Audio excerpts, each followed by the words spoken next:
masih hitam putih kalau foto dulu.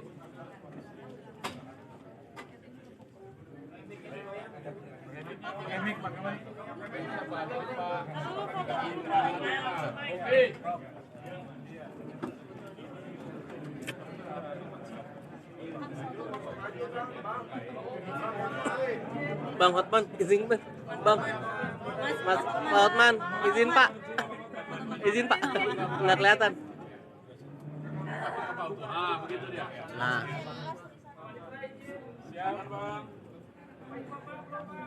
Udah, jelas belum?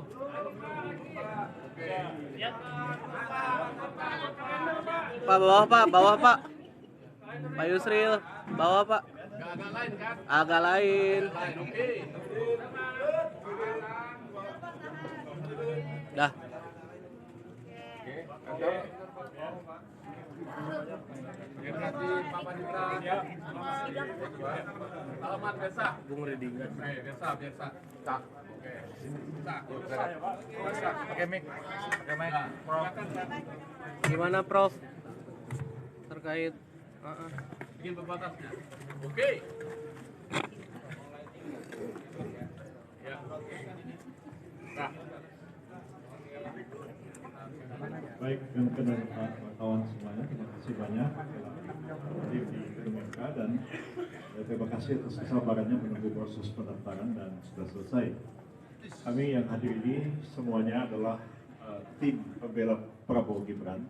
Hadir antara lain ini sebelah ini adalah Pak Bija Panjaitan, ini Pak Oto Hasibuan, ini Pak Oce Kaligis, ini Pak Bos, semua kenal. Pak Kampanye, ini Pak Maulana Bungaran, dan lain-lain semua ya. Jadi ada 45 orang anggota tim pembela Prabowo Gibran pada malam hari ini telah menyerahkan surat permohonan untuk menjadi pihak terkait dalam dua perkara yang diajukan ke Mahkamah Konstitusi.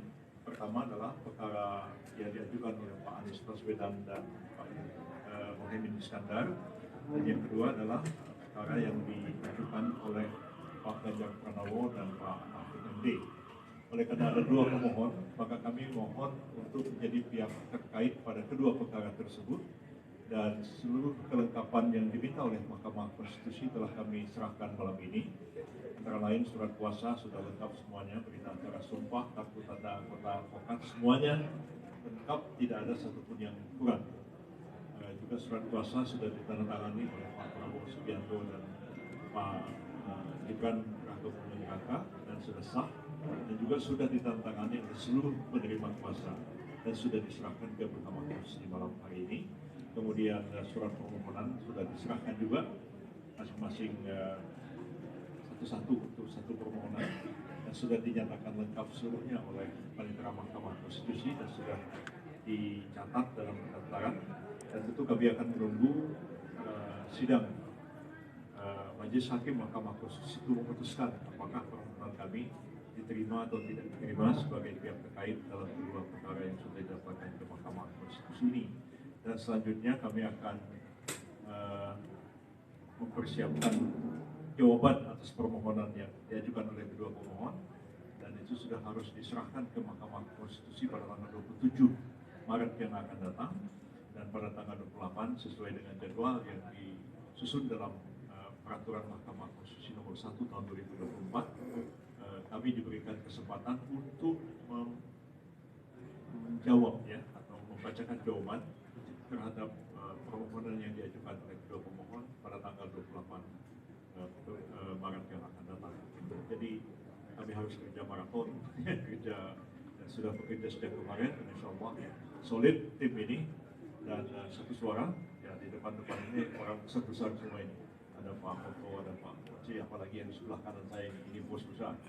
Jadi insya Allah tim ini solid ya, satu suara, satu sikap dalam membela Pak Prabowo Gibran, dan kami berkeyakinan bahwa insya Allah kami akan mampu menjawab atau menangkis seluruh argumen dan dalil alat bukti yang diajukan oleh para pemohon dalam perkara ini. Dari saya cukup, barangkali silakan Pak Oto barangkali menambahkan. Pak Oto ini wakil ketua tim pembela, ya, ada Pak Fahri Bahmid juga wakil ketua, ada di belakang. Silakan Pak. Terima kasih teman-teman semuanya. Terima kasih Pak Hinca, Pak Yusril, Pak Hotman, Pak Oce, Pak Maulana, ya, dan teman-teman yang lain hadir di sini, Pak Fahri. Saya hanya untuk memperkuat aja apa yang dikatakan oleh Pak Yusril tadi, bahwa Pak Yusril mengatakan dia beroptimis bahwa kita bisa menghancurkan semua serangan-serangan daripada pihak 1 dan 03 di dalam permohonannya, dan serangan yang lain ya, dalam permohonannya. Karena apa? Karena memang secara formal kami melihat bahwa gugatan yang diajukan oleh 01 dan 03 tersebut adalah cacat formil.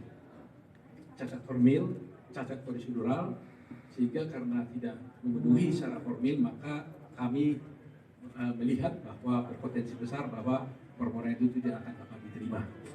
Itu yang paling mendasar. Kenapa? Alasan kami karena bahwa sengketa yang disampaikan sekarang ini sesungguhnya adalah dalil-dalilnya itu mengenai soal proses pelanggaran-pelanggaran di dalam pemilu. Padahal kalau pelanggaran-pelanggaran dalam pemilu itu adalah ranahnya Bawaslu. Yang Bawaslu bisa masuk ke Petun, bisa masuk ke Mahkamah Agung. Sedangkan yang dimasukkan di dalam MK ini, yang ranahnya MK ini adalah merupakan perselisihan tentang hasil pemilu, ya. Dan itu tegas diatur di dalam pasal 476 Undang-Undang Pemilu dan telah diadopsi di dalam peraturan Mahkamah Konstitusi tahun 2023 yang tegas menyatakan bahwa untuk mengajukan permohonan saja itu di dalam PMK itu diatur apa yang harus dimohonkan. Pokok-pokok permohonan itu jelas diatur di sana adalah harus mengenai tentang perhitungan suara mana yang benar, mana yang tidak benar. Itu saja yang diatur sana. Petitumnya pun haruslah membatalkan tentang keputusan KPU tentang perhitungan suara. Dan yang benar yang mana. Itu yang sudah limitatif diatur di dalam MK itu. Sedangkan sekarang yang diajukan oleh pemohon adalah pelanggaran-pelanggaran, bansos lah, kecurangan lah, dan sebagainya, yang itu sama sekali tidak diatur dan tidak masuk dalam proses yang harus ditangani oleh MK. Itu poinnya. Petitumnya pun mereka juga diskualifikasi, yang sebenarnya itu juga tidak masuk dalam ranah dari MK. Sehingga kalau misalnya bukti mungkin kami yakin betul dari segi bukti pun yang dikatakan dipersoalkan tentang Gibran dikatakan bahwa tidak memenuhi syarat untuk dicalonkan menjadi wakil presiden, itu juga saya kira sudah gampang dipatahkan karena bagaimanapun Gibran masuk menjadi calon presiden itu jelas adalah telah diputuskan dalam putusan MK yang sudah final and binding. Nah, secara logika berpikir juga bayangkan saja kita bicara tadi dengan Pak Ocit sudah ada dan mereka ikut di dalam debat, sudah ikut dalam debat. Artinya legal standing dari Pak Prabowo kan sudah jelas diakui oleh nomor 1 dan nomor 3. Kalau tidak legal standingnya tidak jelas, bagaimana dia ikut dalam satu debat? Nah, itulah mungkin yang saya sampaikan. Hal-hal banyak lagi yang bisa disampaikan oleh teman-teman yang lain, tapi itulah poin yang paling penting. Kami yakin permohonan itu tidak akan diterima karena cacat formil dan tidak berdasar. Terima kasih teman-teman. Pak Hotman mungkin. Oke, dalam hukum dikenal dengan ajas bahwa tindakan atau perbuatan bisa merupakan pengakuan. 2 kali 01 dan 02 mengakui keabsahan Gibran. Waktu pendaftaran mendapat 01 dan 03 2 kali mengakui keabsahan Gibran. Waktu pendaftaran di KPU mendapatkan nomor. Ya, malah mereka pesta pora berdiri, ya. Berdiri 01, 02, 03 berdiri, tidak ada satupun protes tentang keabsahan dari Gibran. Itu pengakuan pertama. Pengakuan kedua, sebagaimana tadi Bu Koto bilang, dalam debat cawapres, berapa kali Gibran debat dengan cawapres 01 dan 03 itu atas undangan KPU dan tidak ada protes satupun. Kok sekarang KPU disalahkan? Jadi, ya disalahkan KPU-nya. Kok Gibran tidak memenuhi syarat?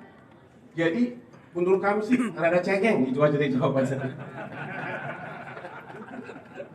Baik, Oce ada mau tambahkan sepatah. Bang Oce, sibuk kita. Harus dong, harus dong. Saya cuma mau bahas mengenai bukti narasi. bukti narasi tidak dikenal di dalam pembuktian seperti itu. Dan saya sudah siap untuk itu. Dan saya mendukung semua teman-teman saya, Pak Oto sebagai wakil saya, Pak Ketua, dan kami telah sangat siap dan kami adalah satu di dalam pembelaan. Terima kasih. Ini Pak Fahri Bahmid juga wakil ketua tim pembela ya. Jadi Pak Konsulat sekarang ini wakil ketua Pak Fahri Bahmid. Silakan Pak. Ya, terima kasih. Sudah banyak hal yang sudah disampaikan oleh ketua tim tadi, Bapak Profesor Yusuf Samahila, kemudian wakil ketua tim Bapak Profesor Oto Hasibuan, senior kami Pak Profesor Oce Kaligis dan Pak Hotman. Kami mungkin menambahkan beberapa hal penting saja bahwa sejauh ini tim sudah bekerja untuk membedah anatomi dan konstruksi permohonan yang diajukan oleh dua pasangan calon, dan bagi kami ini persoalan yang sangat standar saja. Jadi sejauh ini yang kita identifikasi tidak ada hal yang sangat istimewa dalam permohonan ini. Tadi sudah disampaikan sama Pak Oto Hasibuan bahwa format permohonan ini sebenarnya tidak dikenal. Ini sesuatu yang sangat tidak generik sebenarnya. Ini sangat tidak lazim. Cuman karena itu adalah hal yang sudah diajukan, kami berkewajiban secara konstitusional untuk membantah semua itu. Jadi semua permohonan telah kami susun.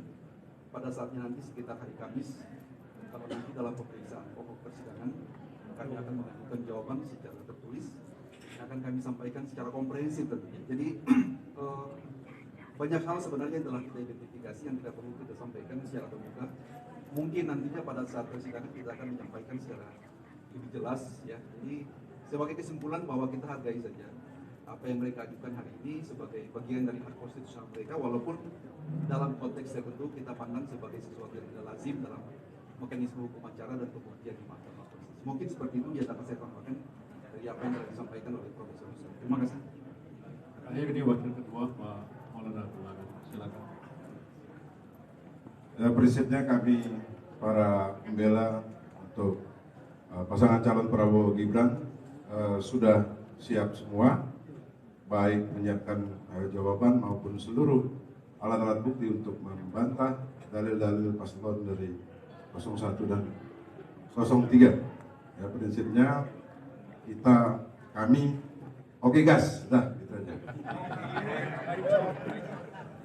Pak Inja ini tidak masuk dalam tim pembela, tapi beliau adalah ketua komandan Eko bidang hukum di TKN ya.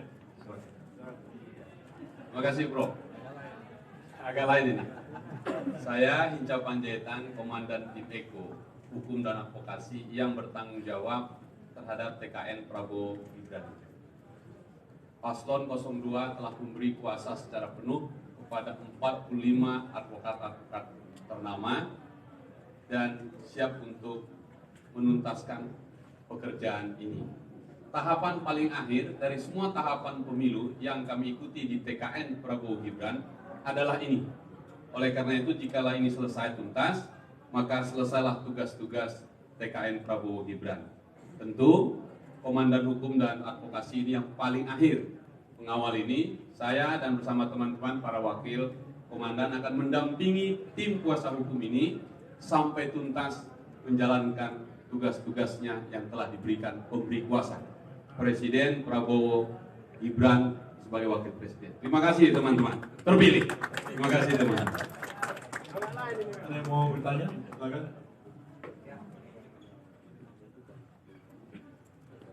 Selamat malam, saya Kopi dari cnnindonesia.com dan saya mau bertanya satu.